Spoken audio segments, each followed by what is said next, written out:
कितनों ने लिखी तुलसी जैसी मर्यादा कहाँ। नरसिंह बसे सब खंबन में पर प्रगटन को प्रहलाद कहाँ। नारद जी बोले हे युधिष्ठिर, उसी समय वहां ब्रह्मा विष्णु महेश आदिदेव ऋषिगण सिद्ध विद्याधर मनु प्रजापति सर्प चारण और गंधर्व सभी हाथ जोड़ करके भगवान से विनती करने लगे। ऊपर के साव चतवारा एक बोलता ही नहीं, देखा पड़ेगा थोड़ा आवाज सही करो।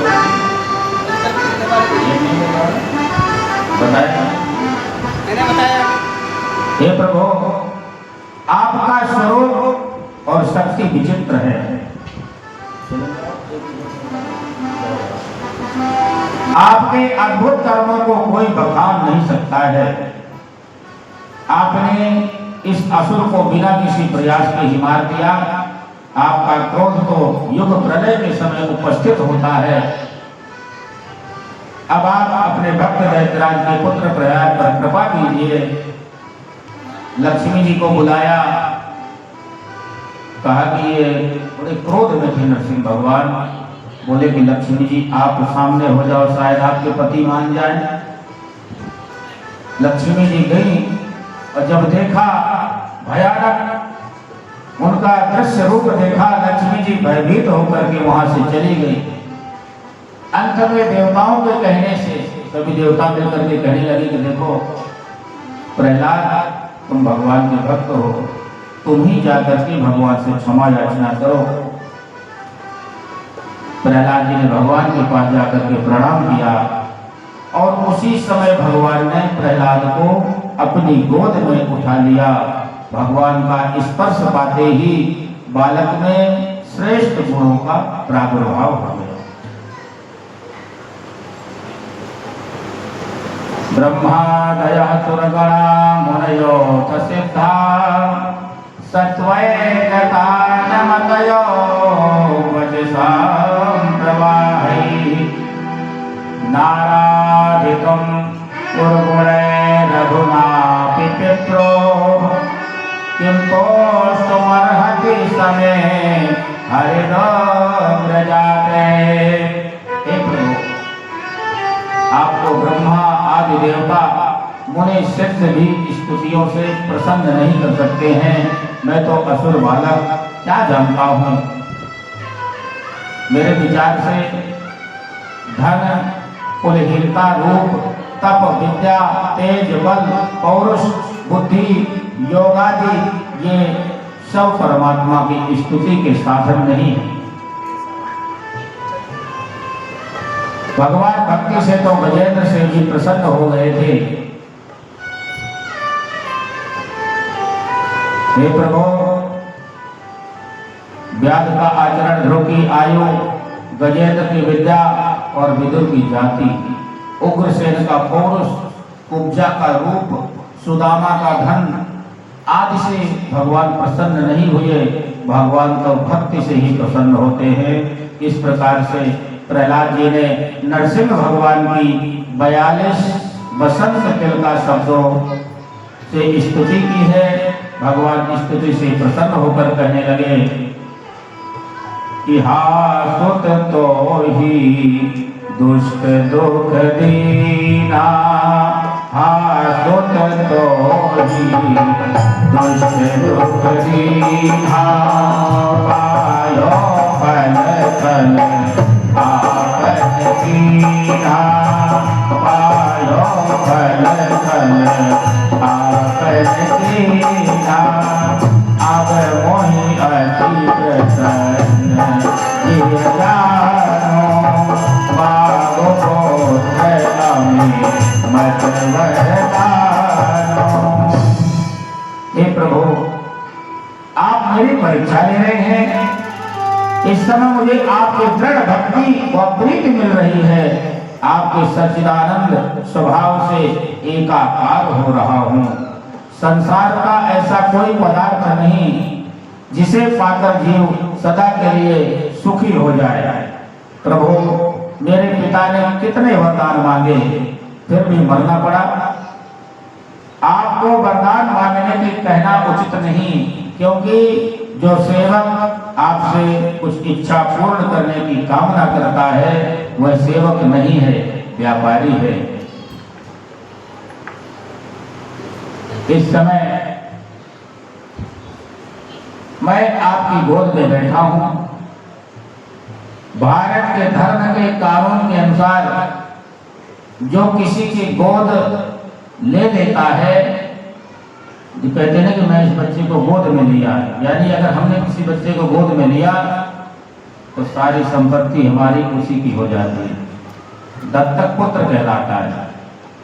तो उसकी सारी संपत्ति ऐश्वर्य उसी दत्तक पुत्र का हो जाता है, उस पर उसी का आधिपत्य हो जाता है। प्रहलाद जी ने कहा कि अब जब सब कुछ आपका मेरा हो गया तो मैं आपसे क्या मांगू। नमो भगवते तुभ्यं पुरुषाय महात्मने हरेद्बोधत सिंहाय ब्रह्मणे परमात्मने। हे नाथ, अंतर्यामी महात्मा, विचित्र नृसिंह रूप धारण करने वाले आप परब्रह्म ईश्वर विष्णु को नमस्कार है। भगवान नरसिंह भगवान प्रहलाद के मस्तक को शोभ कर कपोलों को जिह्वा से चाटते जा रहे हैं और कहने लगे कि क्वेदं वपुः क्वाच वयः सुकुमार नेतत्क्वेता प्रमत्त कृष्ण दारुण। भगवान कहने लगे, बोले प्रभु प्यारे प्रिय कोमल तिहारे अंग, असुर ने मारे मम नाम एक गाने में, अगिरते गिराए पुनि जल में डुबायो हाय, अग्नि में जलाए कमी राखी न सताने में, उर से लगाए लपटा इकहे बारंबार, अकरुणा स्वरूप लगे करुणा दिखाने में, मंजुल मुखार बिंदु चूमी चूमी कहे प्रभु, अरे क्षमा करो पुत्र मोही देर भई आने में। अरे मुझे देर हो गई आने में, तुम्हें बड़ा कष्ट हुआ। प्रहलाद जी ने कहा, प्रभु मुझ पर एक प्रसन्न है तो आप मुझे एक वरदान दो। क्या? कि मेरे पिता किसी नर्क में ना जाए, मेरे पिता को मुक्ति प्रदान हो जाए। आप मेरे पिता को मुक्ति प्रदान कर दीजिए।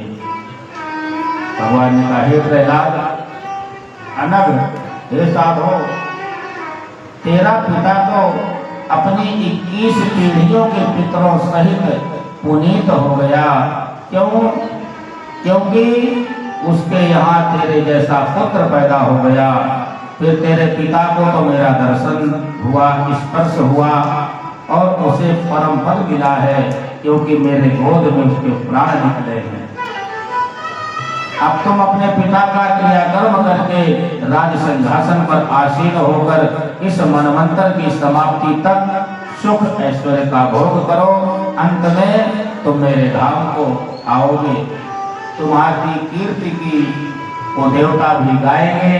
भगवान के हथकंडों से कोई नहीं बचा है। बोलिए श्री आनंद कंद भगवान की जय। बोलिए नरसिंह भगवान की जय। ये जीवन 4 दिन का है। जो भगवान की भक्ति कर लेगा वो भगवत धाम को जाएगा। क्यों? हम यहाँ देखते हैं, जैसे कभी किसी को कहते हैं मंदिर में कि वहाँ खाटू श्याम मंदिर में कथा चल रही है, आप लोग भी आना। कोई कहते भी पैर में दर्द हो रहा है, आज थोड़ा सा ठीक हूँ, कोशिश करूँगी तो आऊँगी। तो वो आई है, कथा में बैठी हैं, हम बताएंगे नहीं। अच्छा, कोई कहे कथा में आना, हाँ पंडित जी आएंगे, लेकिन क्या करें, मतलब नाना प्रकार के बहाने बना करके कटबाजी कर रहे हैं। ऐसे लग रहा है जैसे कि हमारी गरज हो। हमारा तो धर्म है सबको आमंत्रित करने का, भगवान की भक्ति को ओर ले जाने का, तो हम अपना कर्तव्य का पालन कर रहे हैं। कि 4 दिनों की प्रीति जगत में, 4 दिनों के नाते हैं,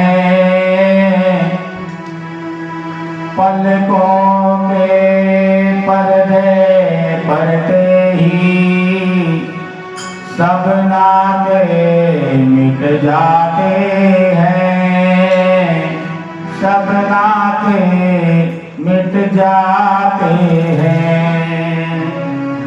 जिनकी चिंता में तो जलता, वे ही चिता जलाते हैं, वे ही चिता जलाते हैं। जिन पर रक्त बहाए जल से, जल में वही बहाते हैं, जल में वही बहाते हैं। 4 दिनों की प्रीति जगत में, 4 दिनों के नाते हैं। घर के स्वामी के जाने पर घर की स्तुति कराते हैं, घर की स्तुति कराते हैं। पिंडदान कर प्रेमात्मा से अपना पिंड छुड़ाते हैं, अपना पिंड छुड़ाते हैं। पलकों के पर्दे पड़ते ही सब नाते मिट जाते हैं, सब नाते मिट जाते हैं। जीते जी दो समय का भोजन, समय पे जो ना कराते हैं, समय से जो ना कराते हैं। मर जाने पर काग बुलाकर, मर जाने पर काग बुलाकर, रुचे रुचे उसे जिमाते हैं, रुचि रुचि उसे जिमाते हैं। चौथे से 40वें दिन तक हर एक रीति निभाते हैं, हर एक रीति निभाते हैं। मृतक के लौट आने का कोई जोखिम नहीं उठाते हैं, जोखिम नहीं उठाते हैं।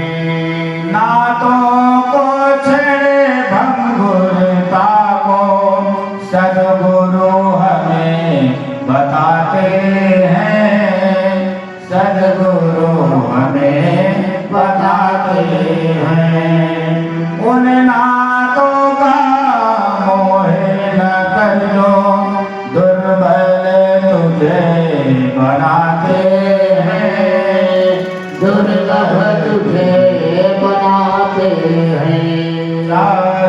दिनों की प्रीति जगत में, 4 दिनों के नाते हैं, 4 दिनों के नाते हैं।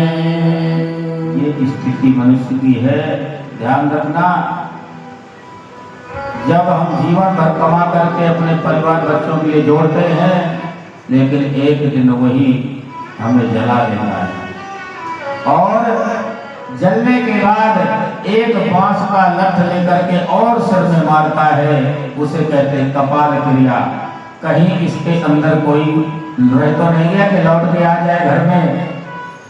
उसके सारे कपड़े, बिस्तर, रजाई, गद्दे लपेट के जल्दी शमशान में फेंक आते हैं, लेकिन उसका कमाया हुआ सोना, उसका कमाया हुआ पैसा कोई लेके फेंकता है? जल्दी जल्दी उधर मरा हुआ पड़ा है, बेटे जो है उसकी तिजोरी तोड़ते हैं, ताला खोलते हैं, देखो क्या है क्या नहीं है। ये स्थिति हमारी आपकी है जीव की। इसलिए जब तक जियो, अच्छा खाओ, अच्छा पहनो और अच्छा कमाओ और अच्छी भक्ति करो। जो उसके बाद बचता है छोड़ दो। बोलो राधे राधे, राधे राधे। इस प्रकार से प्रहलाद जी का चरित्र आप लोगों ने श्रवण किया है। भगवान की कथा में आने के लिए बहुत बड़ा मन करना पड़ता है। सबके बस की नहीं है कथा में आना बैठना 3 घंटे। क्यों? एक मन पुण्य करता है तो एक मन पाप करता है। पड़े पड़े सोते रहेंगे, फोन लगा लेंगे, घंटों चलती रहेगी बातें, समय बर्बाद हुआ। इसलिए बड़े सौभाग्य से भगवान की कथा श्रवण करने का सौभाग्य प्राप्त होता है। कुछ समझ में आए या ना आए, ये आपका 3 घंटे का समय आपके कर्म में लिख गया कि 3 घंटा इसने भगवत चर्चा में अपना समय दिया। इसलिए कहते हैं कि दुनिया के प्रपंच से दूर होकर के भगवान का नाम स्मरण संकीर्तन करना चाहिए। और जीवन में कुछ भी नहीं है। इसलिए कहते हैं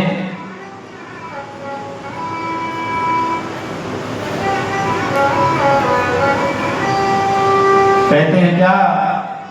अरे तेल चमेली चंदन साबुन, तेल चमेली चंदन साबुन, चाहे लगा ले सेंट, जगत में कोई न परमानेंट।